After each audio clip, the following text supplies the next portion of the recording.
If you use the 2-minute rule, changing habits becomes easy. I have a lazy, chubby kid who I just cannot convince to exercise.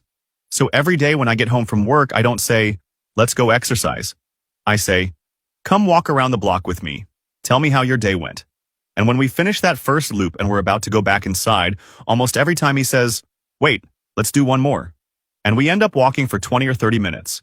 Because once his body's moving, his mind's engaged, and he's got his sneakers on. The natural thing is to want to keep walking. By inertia, a body in motion tends to stay in motion. And a chubby guy on the couch tends to stay on the couch. For people who understand the 2-minute rule, it's super easy to build new habits. For example, never aim to read a book a month. That's a dumb idea. You're not going to do it.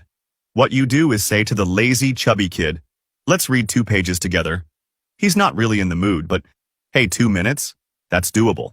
And often, once you're 2 pages in, you want to know what happens next, and then what happens after that. You get hooked and end up reading for 20 minutes. And by the way, the lazy, chubby kid is me. I'm naturally lazy, but I'm smart. I use the 2-minute rule for everything. The 2-minute rule is based on this principle. Motivation often shows up after you take action. Act first to feel motivated instead of waiting to feel motivated to act. But people get it all wrong. They want to become runners and say, I'm going to run 30 minutes a day. Then they come home tired from a rough day at work and think, ugh, I have to run 30 minutes. And their body's like, yeah, right, and drags them to the fridge for ice cream, and then they end up watching TV. Total beginners. If you want someone who's naturally lazy and chubby to work out, you don't say, let's go run 30 minutes, dummy. You say, let's walk around the block. And once they've done that, maybe they'll feel like continuing. If you want someone who never reads to start reading, don't say, read a book. Say, let's read 2 pages. And most likely 2 pages in, they'll want to keep going. The 2-minute rule is, take the big habit you want to build and break it in 2.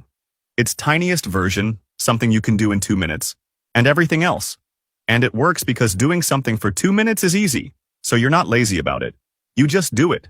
And once you've started, inertia kicks in and you often want to keep going. Because a body in motion tends to stay in motion. Want this lazy guy to wash that pile of dishes? Don't be dumb.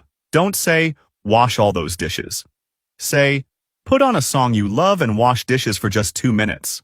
Once he gets into a rhythm, dancing a little while scrubbing, it's way more likely he'll finish them all. Now, the 2-minute rule doesn't work for most people because there's one thing they mess up. And the author of Atomic Habits warns you about this in the book. The 2-minute rule is a contract. And the first thing people do is go break that contract.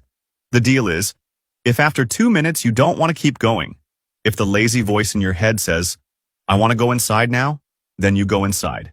Because you already completed your habit. You fulfilled the 2-minute rule. What most people do instead is force themselves to keep going. And then they break the contract.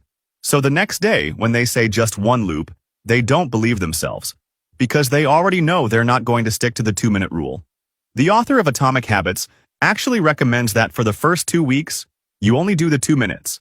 Just 1 loop around the block. So you learn to respect the contract. The magic of the 2-minute rule is that most of the time, you'll want to keep going. But on the days you don't want to, don't. That's the trick. But almost nobody gets it. Now, Atomic Habits is not a cheap book. But man, I wish I'd read it before turning 30, because it's full of strategies like the 2-minute rule that show you how, by changing your habits, you can quickly get in shape, straighten out your finances, start going to bed and waking up early. Change just a few key habits and you can change your life.